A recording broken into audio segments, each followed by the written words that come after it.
ఒక robo pregnant అయ్యి పిల్లల్ని కనగలదా? రోబోస్‌కి రీప్రొడక్టివ్ కెపాసిటీ వచ్చేస్తుందా?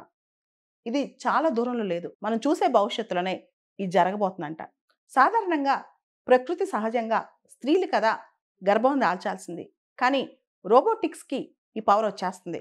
రీసెంట్‌గా వరల్డ్ రోబోటిక్ కాన్ఫరెన్స్ ఏదైతే బీజింగ్‌లో జరిగిందో దానిలో కైవా టెక్నాలజీ అనే సంస్థ దాని యొక్క సీఈఓ డాక్టర్ జాంగ్ క్యూఫెంగ్ దీన్ని అనౌన్స్ చేశారు. హ్యూమనాయిడ్ రోబో ప్రెగ్నెన్సీ సిస్టమ్ రాబోతుందంట. రోబోస్‌లో ఆర్టిఫిషియల్ ఊమ్ క్రియేట్ కాబోతుంది. అంటే కృత్రిమ గర్భం అన్నమాట. దీని ప్రోటోటైప్ అనేది 2026 కల్లా రానుందంట. ఇది ఇన్‌ఫర్టిలిటీకి సంబంధించి, రీప్రొడక్టివ్ మెడిసిన్ సంబంధించి, సైంటిఫిక్ రీసెర్చ్ సంబంధించి అంటే ఎవరైతే పిల్లల్ని కనలేని జంటలుంటారో వాళ్ళకి సంబంధించి కానీ, లేదా అసలు ఈ పునరుత్పత్తి అనే దాని మీద ఇది ఒక రెవల్యూషన్ అని చెప్పొచ్చనమాట. 2026 కల్లా ఒక ప్రోటోటైప్ హ్యూమనాయిడ్ రోబో ప్రెగ్నెన్సీ సిస్టమ్‌ని తీసుకురాబోతున్నారంట. దీనిలో అచ్చంగా రియల్‌గా ప్రెగ్నెన్సీ వస్తే ఎలా ఉంటదో ఒక ఆర్టిఫిషియల్ ఊంబ్ అనేది మిమిక్ చేస్తది. అంటే ఒక మహిళ ప్రెగ్నెంట్ అయితే ఆ 9 నెలలు, 9.5 నెలలు ఆ మొత్తం ఆ జెస్టేషన్ పీరియడ్ ఎలా ఉంటదో దాన్ని ఎగ్జాక్ట్‌గా ఆర్టిఫిషియల్ ఊంబ్‌తో రోబో రెప్లికేట్ చేయబోతుందన్నమాట. దీనిలో సింథటిక్ అమ్నియోటిక్ ఫ్లూయిడ్ కానీ లేదా ఇతర న్యూట్రియంట్ డెలివరీ సిస్టమ్స్ కానీ పర్ఫెక్ట్‌గా వాడతారంట. ఫీటల్ డెవలప్‌మెంట్ అంటే గర్భంలో శిశువు డెవలప్‌మెంట్ కోసం దీనిలో ప్రాపర్‌గా అమ్నియోటిక్ ఫ్లూయిడ్ కానీ, న్యూట్రియంట్ డెలివరీ సిస్టమ్ కానీ ఇవన్నీ కూడా ఉంటదనమాట. అంటే కన్సీవింగ్ దగ్గర నుంచి డెలివరీ వరకు. అంటే పిల్లల్ని కన్సీవ్ అవ్వటం దగ్గర నుంచి అండ్ డెలివరీ చేసేంత వరకు కంప్లీట్‌గా అంట. ఇదొక నెక్స్ట్ జనరేషన్ రెవల్యూషన్ అని చెప్పొచ్చు. న్యూయార్క్ పోస్ట్ వాళ్ళ కథనం ప్రకారం ఇది నెక్స్ట్ జనరేషన్ రెవల్యూషన్ అని చెప్పొచ్చు. ఇది కేవలం రెప్లికేట్ బయాలజీ కాదు. పేరెంట్‌హుడ్‌నే ఇది కంప్లీట్‌గా రెవల్యూషనే చేయబోతుందనమాట. అంటే దీనిలో రకరకాల క్వెషన్స్ రైజ్ అవుతున్నాయి.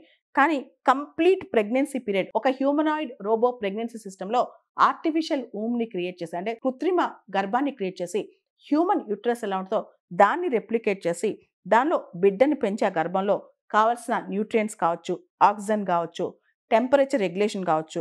అదేవిధంగా ఆప్టిమల్ ఎన్విరాన్మెంట్ బిడ్డ పెరగటానికి ఆ 9 నెలలు ఆ గర్భంలో ఏదైతే ఆ పరిస్థితులు ఉంటాయో మొత్తం రెప్లికేట్ చేస్తారంట. ఇది కంప్లీట్‌గా ఫర్టిలైజేషన్ దగ్గర నుంచి ఇంప్లాంటేషన్ వరకు ఒక ఫుల్ టర్మ్ ప్రెగ్నెన్సీని రెప్లికేట్ చేస్తారంట. సో మెడికల్ రీసెర్చ్‌లో ఇది కొత్త ఫ్రాంటియర్ అని చెప్పొచ్చు. ముఖ్యంగా ప్రెగ్నెన్సీ కాంప్లికేషన్స్ కావచ్చు, జెనెటిక్ డిజార్డర్స్ కావచ్చు. వీటన్నిటిని కూడా దీని ద్వారా అడ్రెస్ చేయొచ్చు అంటున్నారు సైంటిస్టులు. ఇది గనుక సక్సెస్ అయితే కేవలం $1,00,000కి అంటే దాదాపు $14,000కే ఈ అఫోర్డబుల్ ప్రెగ్నెన్సీ అంట. మనం చూసాం. ఆల్మోస్ట్ ఇది సరగేసి లాంటిదనమాట. సరగేసి అంటే ఒక తల్లి బిడ్డని తన సొంత గర్భంలో క్యారీ చేయలేని పరిస్థితిలో అద్దె గర్భాన్ని, ఇతర మహిళ గర్భాన్ని వాడుకుంటది.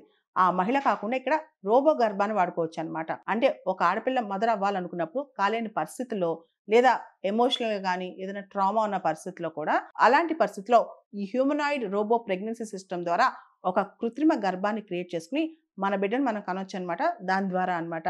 దీనిలో చాలా లీగల్ అండ్ ఎథికల్ క్వెషన్స్ వస్తున్నాయి.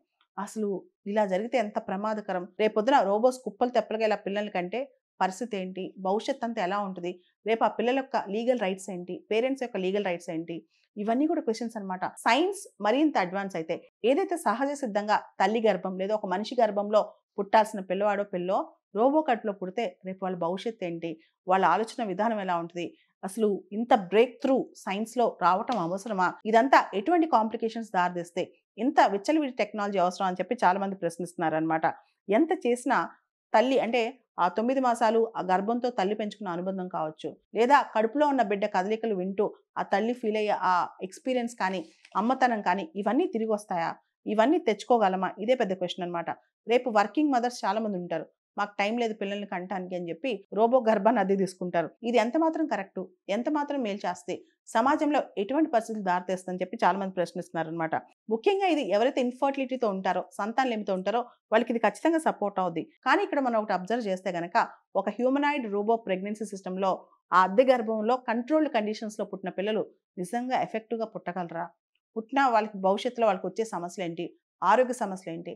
వీటి మీద రీసెర్చ్ చేయకుండా ఇలా హ్యూమనాయిడ్ రోబో ప్రెగ్నెన్సీ సిస్టమ్ అని చెప్పి ఆర్టిఫిషియల్ గర్భాన్ని క్రియేట్ చేసి దానిలో పిల్లల్ని పుట్టించాల్సిన ఆలోచన 2026 కల్లా ఇది ఒక ఎక్స్‌పెరిమెంట్‌లో ప్రోటోటైప్‌గా వస్తది. దీనికి సంబంధించి లీగల్ అండ్ రెగ్యులేటరీ ఫ్రేమ్‌వర్క్స్ మీద వర్క్ చేస్తున్నామని చెప్పి కైవా టెక్నాలజీస్ వాళ్ళు చెప్తున్నారనమాట. అయితే ఇక్కడ సైన్స్‌ని, రోబోటిక్ సైన్స్‌ని, రీప్రొడక్టివ్ సైన్స్‌ని ఇది ఒక నెక్స్ట్ లెవెల్‌కి పుష్ చేసినట్టే. కానీ దీనిలో ఎథికల్ క్వెషన్స్ చాలా ఉన్నాయి.